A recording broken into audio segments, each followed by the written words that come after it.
हरे कृष्ण श्री ब्रजमंडल परिक्रमा आज प्रसंग होउछंती मथुरा परिक्रमा। आसंत श्रवण करिबा। श्रावण शुक्ल एकादशी रे मथुरा परिक्रमा करा जाय थाए। एही दिन विश्राम घाटरू आरंभ करी श्री मथुरा परिक्रमा करिबा को होई थाए। एवं अवशिष्ट कथा गोकर्णेश्वर महादेव का निकट रे मध्य श्रवण करिबा को हुए। श्री मथुरा परिक्रमा रे पर्याय अनुसार जहा अछि तहा वर्णित अछि। यथा श्री विश्राम घाट, पिपलेश्वर महादेव, बटुक भैरव, श्री बेणीमाधव, श्री रामेश्वर महादेव, श्री श्री बलभद्र और श्री श्री मदन मोहन जी। गली भितर राम जी एवं गोपाल जी मध्य विद्यमान। तंदुक तीर्थ, सूर्य घाट, श्री सूर्य दर्शन, ध्रुव घाट टीला उपरे ध्रुव जी। यही मंदिर पार्श्व थिबा अटल गोपाल, ऋषि तीर्थ तिल्ला उपरे सप्तर्षि,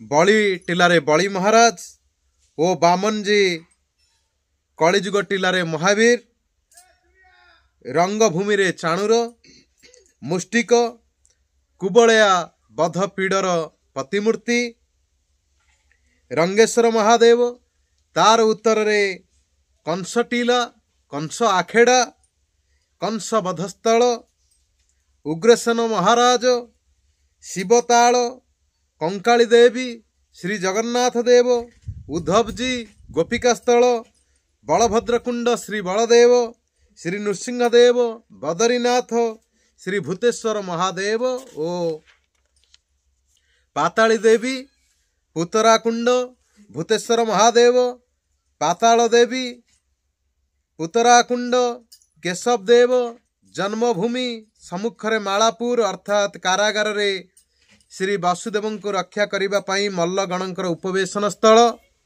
महाविद्या देवी, महाविद्या कुंड, सरस्वती कुंड, सरस्वती देवी, चामुंडा देवी, रजकवध स्थल, गोकर्णेश्वर महादेव, अम्बरीश टीला, चक्रतीर्थ, कृष्ण गंगा, सोमतीर्थ, घंटाभरण, धरापतन, वैकुंठ घाट, वासुदेव घाट, बराह क्षेत्र, कर्कटीक नाग, एमती गोटे नाग अच्छे, महावीर, गणेश, नृसिंह, मणिकर्णिका, अभिमुक्तेश्वर तीर्थ विश्राम घाट, श्री श्री वर्जदर्पण अनुसारे वर्णना करागला। आमे सो विषय श्रवण कर सारीचे। हरे कृष्ण।